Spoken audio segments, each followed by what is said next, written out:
इनका mind set है boss, vision set है एकदम। ये लोग विजन सेट है, माइंड सेट है, इन्हें पत्थरबाजी करनी है, इन्हें बुलडोजर की कार्रवाई से डर नहीं लगता है, बुलडोजर को खिलौना समझने लगे हैं। ये जो प्रजाति है पत्थरबाजों की प्रजाति, ये देश में धीरे धीरे बढ़ रही है। लेकिन उत्तर प्रदेश में पहले पत्थर चलता है, उसके बाद उत्तर प्रदेश के पड़ोसी जिला राजस्थान में चलता है, फिर मध्य प्रदेश में चलता है, मध्य प्रदेश के बाद महाराष्ट्र पत्थरबाज पहुँचते हैं, महाराष्ट्र के बाद सूरत पत्थरबाज पहुँचते हैं। यानी देश के आधे से ज़्यादा हिस्सों में पत्थरबाज कहाँ से आ रहे हैं, कौन लोग हैं, क्या चाह रहे हैं, क्या मोटिव है।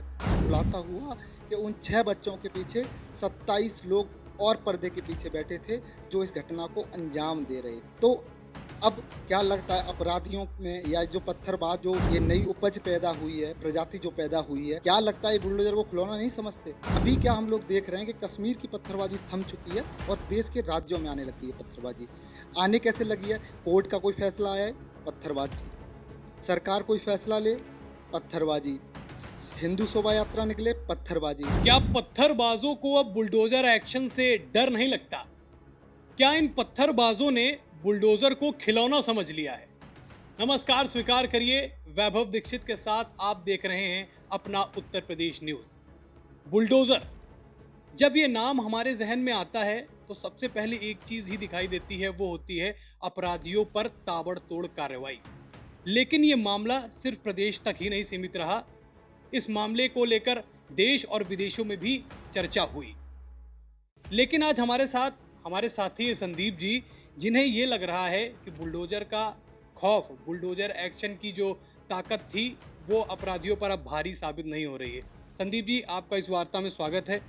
तो बताएं कि कैसे बुलडोजर का जो है वो प्रभाव कम होता हुआ नजर आपको आ रहा है? पहले तो वैभव जी, बुलडोजर का जो एक समय था ना, कि हम लोग कुछ समय पहले देखते थे कि पत्थरबाज हमें एक जगह पाए जाते थे। वो जगह थी कश्मीर, जम्मू कश्मीर घाटी का वो एरिया जहाँ पर पत्थरबाज पाए जाते थे। आज पत्थरबाज कहाँ पाए जा रहे हैं? ये जो प्रजाति है आज पूरे देश में पहुँच चुकी है, ये पनप चुकी है पूरे देश में। ये कौन लोग हैं और क्यों बुलडोजर से नहीं डरते हैं, यही बात मैं आज आपको पूरे रिकॉर्ड्स के साथ बताऊंगा। ऐसा नहीं कि हवा में बता दूं, पूरे रिकॉर्ड्स के साथ बताऊंगा और पूरा ये भी बताऊंगा कि ये इनका मंसूबा क्या है, ये करना क्या चाहते हैं और कौन इनका आका है, कौन इनको फंडिंग कर रहा है, कौन इनको पत्थर प्रोवाइड कराता है, कौन इनको पत्थर फेंकने की ट्रेनिंग देता है। क्योंकि ये जानना ज़रूरी है कि बुलडोजर के खौफ से भी ये लोग क्यों नहीं मान रहे हैं। बात करते हैं 15 से 17 दिन पहले वैभव जी, होता क्या है, पहली बात पर आते हैं कि मध्य प्रदेश में एक विवाद होता है जहाँ पर बुलडोजर चलता है। बुलडोजर चलाने वाले कौन थे? पुलिस वाले। यानी पुलिस वालों ने बुलडोजर क्यों चलाया अपराधियों पर, शहजाद पे? क्योंकि उन्होंने थाने पे पथराव किया।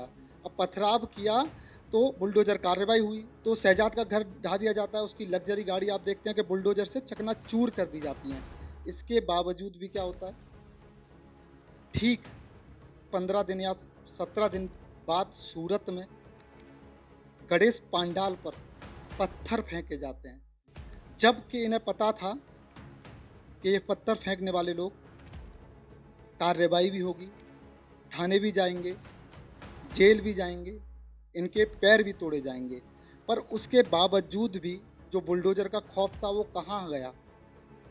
पांडाल, गणेश पांडाल पर वहाँ पर इन्होंने पत्थर फेंके, 6 नाबालिग बच्चों को भेजा गया। नाबालिग बच्चों को भेजने के पीछे की साजिश आप समझेंगे तो आपको एक चीज़ समझ में आ जाएगी। नाबालिग बच्चों को जब वहाँ, अब आज मैं रिपोर्ट्स देख रहा था कि जब पता चला कि नाबालिग बच्चों को इसीलिए सिर्फ भेजा गया कि नाबालिग हैं, कोई बात ज़्यादा आगे नहीं बढ़ेगी, माफ़ीनामा और इन सब में बातचीत ख़त्म हो जाएगी। जब मामला तूल पकड़ने लगा, गुजरात प्रशासन ने कार्रवाई की, योगी मॉडल पे एकदम सख्त कार्रवाई की, तो खुलासा हुआ कि उन 6 बच्चों के पीछे 27 लोग और पर्दे के पीछे बैठे थे जो इस घटना को अंजाम दे रहे थे। तो अब क्या लगता है अपराधियों में, या जो पत्थरबाज, जो ये नई उपज पैदा हुई है, प्रजाति जो पैदा हुई है, क्या लगता है बुलडोजर को खिलौना नहीं समझते? क्या एक दो इंसिडेंट से ये चीज़ समझ लेना हमारे लिए सही होगा कि बुलडोजर एक्शन का खौफ देश के अंदर कम होता हुआ नज़र आ रहा है? आपने जैसे सूरत वाली बात बताई, मध्य प्रदेश, और आपके पास कोई और ऐसे फैक्ट जो हम अपने ऑडियंस को बता सके कि वाकई बुलडोजर का जो खौफ है वो कम होता हुआ नज़र आ रहा है? देखिए, पहले हम लोग क्या देखते थे, मैंने आपको पहले ही वार्ता में थोड़ी देर पहले बताया कि पहले हम देखते थे कि पत्थरबाज सिर्फ घाटी में हमें पाए जाते थे। जम्मू कश्मीर में कोई भी समस्या होती थी, कोई भी कोर्ट का केस आता था या कुछ भी होता था, सरकार का कोई भी फैसला होता था, कश्मीर में पत्थरबाजी हो जाती थी। पर देश में ऐसा कहीं अन्य राज्य या अन्य हिस्से में नहीं होता था। अभी क्या हम लोग देख रहे हैं कि कश्मीर की पत्थरबाजी थम चुकी है और देश के राज्यों में आने लगी है पत्थरबाजी। आने कैसे लगी है? कोर्ट का कोई फैसला आया है, पत्थरबाजी। सरकार कोई फैसला ले, पत्थरबाजी। हिंदू शोभा यात्रा निकले, पत्थरबाजी। मंदिर पर कोई प्रोग्राम हो, पत्थरबाजी। एक भी घटना में ये लोग पीछे नहीं हट रहे, हर चीज़ पे पत्थरबाजी कर देते हैं। कौन इनका आका है? कौन देश में शांति फैलाना चाहता है? और लगातार ये हो रहा है। आपको लग रहा है कि मैं कह रहा था कि घटना क्या है? घटना मैं आपको 8 से 10 ऐसी घटना बताऊंगा और आप इस स्क्रीन पर भी चलाइएगा, पता चलेगा कि 8 से 10 ऐसी घटनाएं। देखिए, अभी क्या होता है कि हिंदू के त्यौहार आते हैं। अंग्रेजी कैलेंडर के हिसाब से साल का सबसे पहला त्यौहार होता है मकर संक्रांति, यानी साल का सबसे बड़ा स्नान। और इस बार महाराज जी की सरकार में 2025 में भव्य और दिव्य कुंभ लगने की तैयारी चल रही है। हुआ क्या? 5 दिन पहले की खबर है, प्रयागराज के मदरसा में जाली नोट छापने का काम चल रहा था। जाली नोट छापने वाले कौन लोग थे? कौन वो मौलाना था जो मस्जिद में उन लोगों को रोका? नकली नोट छापने की मशीन उन लोगों को प्रोवाइड कराई। और सबसे बड़ी बात, उन नोटों का होना क्या था? प्रयागराज कुंभ मेले में उन नोटों को खपाया जाना था। तो ऐसे ही सिर्फ देखिए, पहले तो हिंदू के त्यौहार से इन लोग, उनका माइंड सेट है बॉस, विजन सेट है एकदम। ये लोग विजन सेट है, माइंड सेट है कि इन्हें पत्थरबाजी करनी है, इन्हें बुलडोजर की कार्रवाई से डर नहीं लगता है, बुलडोजर को खिलौना समझने लगे हैं। सरकार को और सख्त कदम उठाना ही पड़ेगा। सख्त कदम मतलब रासुका लगानी पड़ेगी, एनएसए लगाना पड़ेगा, साथ ही साथ इनकी नागरिकता को रद्द करना ही पड़ेगा। जब तक ये नहीं मानेंगे, क्योंकि बुलडोजर की कार्रवाई से अब लोगों को फर्क नहीं पड़ता है, बुलडोजर को एक खिलौना मात्र समझने लग गए हैं। तो संदीप जी ने बताया कि पत्थरबाज जो है वो हिंदुओं के त्योहारों को भी टारगेट कर रहे हैं और इस कदर टारगेट कर रहे हैं कि किसी भी एक्शन का खौफ उनको नहीं दिखाई दे रहा है। लेकिन संदीप जी, इसमें एक बड़ा सवाल ये भी पैदा होता है कि आखिरकार जो आपने पहले ही बताया कि कश्मीर से इन पत्थरबाजों का सिलसिला शुरू होता है जो देश के हर एक कोने में धीरे धीरे पहुंच रहा है। तो इस कश्मीर से देश के कोने में कोने कोने तक पहुंचने में इन पत्थरबाजों का क्या कारण है? इनके पीछे कौन है? आपको क्या लगता है कि किस कारण के तहत ये काम हो रहे हैं, पत्थरबाज पत्थरबाजी कर रहे हैं? देखिए, सरकार का काम क्या होता है? सरकार का काम होता है कि जो भी अपराधी, जो भी इस तरह का दंगा करते हैं, उन लोगों को सजा देना। सरकार क्या कर रही है? निरंतर सजाएं दे रही है। सजा ऐसी दे रही है कि बुलडोजर बुलडोजर कार्रवाई कर रही है, अपराधियों पर जेल में डाला जा रहा है, धाराएं लगाई जा रही हैं। पर हो क्या रहा है? दूसरा साइड हो क्या रहा है, वो जानना बड़ा ज़रूरी है कि लोग चूक नहीं रहे हैं। इनका माइंड सेट ऐसा हो गया है कि हर जगह पत्थरबाजी ये लोग करने लग जाते हैं। शोभा यात्राओं पर पत्थरबाजी, हिंदू यात्राओं पर पत्थरबाजी। जी वैभव जी, मैं दूसरी बात भी आपको बता रहा हूँ कि अगर आपको लगता है कि इन लोगों को बुलडोजर चलने का भय है, इन लोगों को मकान मिट्टी में मिल जाने का डर है, जेल जाने का डर है और केस इनके ऊपर लग जाने का डर है, तो शायद हो सकता है कि आप भी एक गलत फहमी में हों। क्योंकि इन्हें इस तरह का कोई भी डर इनके जहन में नहीं आता है। इनका माइंड सेट क्लियर है, विजन क्लियर है, गोल सेट है। बार बार टारगेटेड हिंदू त्योहारों पर पत्थरबाजी ये लोग लगातार कर रहे हैं। और एक नहीं, मैं कम से कम ऐसे 10 से 12 फैक्ट्स आपको बता सकता हूँ कि ये हुआ है। नूर में क्या हुआ, दिल्ली शोभा यात्रा में क्या हुआ, सूरत में क्या हुआ, राजस्थान में क्या हुआ, मध्य प्रदेश में क्या हुआ, किसी को नहीं छोड़ते, पुलिस पे पथराव कर देते हैं, अंजाम की परवाही नहीं है। तो सरकार को सख्त कदम उठाना पड़ेगा, ये देखना पड़ेगा, ये जानना पड़ेगा कि पर्दे के पीछे कौन खिलाड़ी है जो इन लोगों को पत्थरबाज बना रहा है। कौन ऐसा मदरसा है जो इन्हें गलत तालीम दे रहा है। क्योंकि मोदी योगी तो कंप्यूटर शिक्षा की बात करते हैं, मदरसा में कंप्यूटर युग की बात करते हैं, मुसलमान बच्चों के भविष्य की बात करते हैं।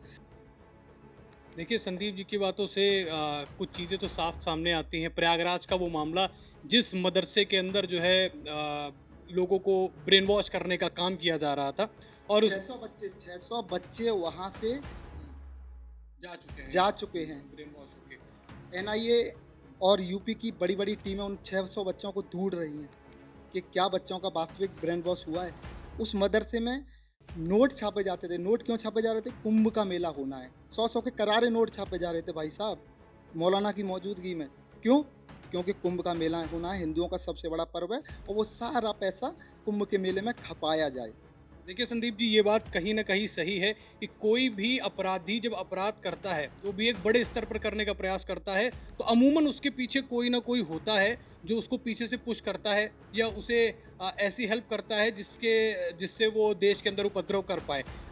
हमने जैसे देखा प्रयागराज वाला मामला उठाया, उसी में मैं आपको बताऊँगा कि प्रयागराज में ही ये पाया गया कि वहाँ के कुछ लोग जो है विदेशों में आते-जाते रहते हैं, उनके संपर्क है और कहीं न कहीं से उनकी फंडिंग होती हुई भी नज़र आ रही है। अगर इस परिप्रेक्ष्य में बात करें संदीप जी कि ये मामले ज़्यादा क्यों उठ रहे हैं? क्या भारतीय राजनीति 2 गुटों में बँट रही है कि धर्मों में बँटने के कारण ऐसी स्थिति हो गई है कि एक पक्ष जो है पत्थरबाजी पे उतारू हो गया है? आपको क्या लगता है कि इसके पीछे का कारण क्या है? राजनीतिक तौर पर इसके पीछे का कारण क्या हो? राजनीतिक तौर पर सबसे बड़ा कारण है मुस्लिम वोट बैंक। जो मुस्लिम वोट बैंक है, मुसलमानों को भटकाया जा रहा है। जबकि मोदी जी बात करते हैं सबका साथ, सबका विकास, सबका सम्मान। तो मुसलमानों के लिए वो जितना विकास हिंदुओं के लिए कर रहे हैं, उतना विकास मुसलमानों के लिए कर रहे हैं ना। वो जितनी बात हिंदुओं की करते हैं, उतनी ही बात मुसलमान की करते हैं। अभी देखिए घटना हुई अभी प्रयागराज में, एक भाजपा विधायक के भाई के घर पर बुलडोज़र चला दिया गया। लोग कहते हैं कि योगी जी मुसलमानों पर बुलडोज़र चलाते हैं कि योगी मुस्लिम के खिलाफ हैं। कहाँ मुस्लिम के खिलाफ हैं? एनकाउंटर में मरने वालों की आंकड़ हिंदुओं का जो परसेंटेज है वो तो 7% हुआ। मुसलमानों का जब परसेंटेज है यूपी में अभी जो आंकड़ा जिस चैनल के हिसाब से दिया गया है वो 40% है। तो मोदी योगी कहाँ मुसलमानों के खिलाफ हुए? ये मुसलमानों के खिलाफ जो पार्टियां काम कर रही हैं ये घातक है देश के लिए, और ये जानना बहुत ज़्यादा ज़रूरी हो गया है सरकार के लिए, और सख्त कदम उठाना ज़रूरी हो गया है। क्योंकि ये जो प्रजाति है पत्थरबाजों की प्रजाति, ये देश में धीरे धीरे बढ़ रही है। लेकिन उत्तर प्रदेश में पहले पत्थर चलता है, उसके बाद उत्तर प्रदेश के पड़ोसी जिला राजस्थान में चलता है, फिर मध्य प्रदेश में चलता है, मध्य प्रदेश के बाद महाराष्ट्र पत्थरबाज पहुँचते हैं, महाराष्ट्र के बाद सूरत पत्थरबाज पहुँचते हैं। यानी देश के आधे से ज़्यादा हिस्सों में पत्थरबाज कहाँ से आ रहे हैं? कौन लोग हैं? क्या चाह रहे हैं? क्या मोटिव है?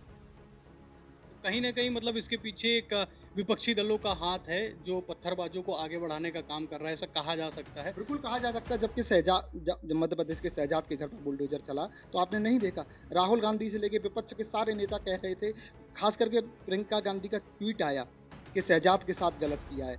दिग्विजय सिंह वहाँ रोना रोने लग गए एमपी में कि भाई शहजाद के साथ गलत हुआ। काहे गलत हुआ? शहजाद को आप जानते थे? शहजाद कौन था? शहजाद था पुलिस थाने पर पत्थर बरसाने वाले गिरोह का सबसे बड़ा सरगना, जिसने पुलिस वालों पर पत्थर चलाया, थाने पर पत्थर चलाया, और उसके बाद जब उसे सज़ा दी जाती है, तो आप लोग सवाल पूछते हैं। गलत है ना? ऐसी राजनीति, दोहरी राजनीति तो देश में नहीं होनी चाहिए, जो कि देश के लिए बहुत ज़्यादा आने वाले समय में घातक हो सकती है। देखिए संदीप जी, एक इस बातचीत का एक मैं अंतिम क्वेश्चन और रखूँगा आपसे कि कहीं न कहीं ये चीज़ पाई जा रही है कि भारत के अंदर चल रहे मदरसों में ऐसे कुछ गैर संवैधानिक काम हो रहे हैं, जो भारत के संविधान को तो नुकसान कर रहे हैं, साथ ही भारत के आम नागरिकों के लिए भी मुसीबतें पैदा करने का काम कर रहे हैं। अ, एक फैसला नॉर्थ ईस्ट में हमने देखा, असम के मुख्यमंत्री का, जहां उन्होंने एक काम किया कि मदरसों को अंग्रेजी बोर्ड के मीडियम स्कूलों में उसको बदलने का काम किया गया। 1200 से लगभग ज़्यादा स्कूलों को उन्होंने बदलने का काम किया। तो आप क्या इस बात से सहमत हैं कि भारत के अंदर कुछ ऐसे मदरसों के, भारत के अंदर सभी मदरसों को सरकार द्वारा उसको संरक्षण दिया जाना चाहिए, उसकी निगरानी की जानी चाहिए? देखिए वैभव जी, सभी लोगों का मानना है, और जहाँ तक कि आप लोग हम लोग इनको अमन बात है कि शिक्षा ही मात्र एक ऐसी शक्ति है जो ज़िंदगी में आपको आगे ले जा सकती है। अब हेमंत बिस्व शर्मा मदरसों में अगर इंग्लिश पढ़ाना बच्चों को चाहते हैं, कंप्यूटर शिक्षा उनको देना चाहते हैं, तो इसमें बुराई क्या है? बच्चा इंग्लिश सीखेगा, कंप्यूटर सीखेगा, देश में पढ़ाई करेगा, अच्छे स्कूल्स में जाएगा, तरक्की करेगा, हाँ? अच्छी नौकरी करेगा, अच्छी पढ़ाई करेगा। तो अगर सरकारें अच्छी शिक्षा, बेहतर भविष्य के लिए मुसलमानों को, बच्चों को दे रही हैं, तो इसमें बुराई क्या है? तो पत्थरबाजों का बढ़ता आतंक भारत के लिए मुसीबत बनता हुआ नजर आ रहा है और खास तौर पर हिंदू त्योहारों पर इन पत्थरबाजों का एक्शन जो है वो अपनी एक प्रचंड सीमा पर पहुंच रहा है, जो कहीं ना कहीं आम नागरिकों को तो नुकसान पहुंचा रहा है, साथ ही देश और देश के अंदर सभी राज्यों की सरकारों के ऊपर एक सवालिया निशान भी लगाता है कि ऐसी स्थितियां क्यों उत्पन्न हो रही हैं। आपका क्या विचार है? आपको क्या लगता है कि ये पत्थरबाज कहाँ से आ रहे हैं? इनको पीछे से कहाँ से सपोर्ट मिल रहा है? और बुलडोजर एक्शन के साथ और कौन-सी कार्रवाई हैं जिन्हें इन पत्थरबाजों के ऊपर लागू करनी चाहिए, जिससे इस स्थिति को थोड़ा-सा कंट्रोल किया जा सके?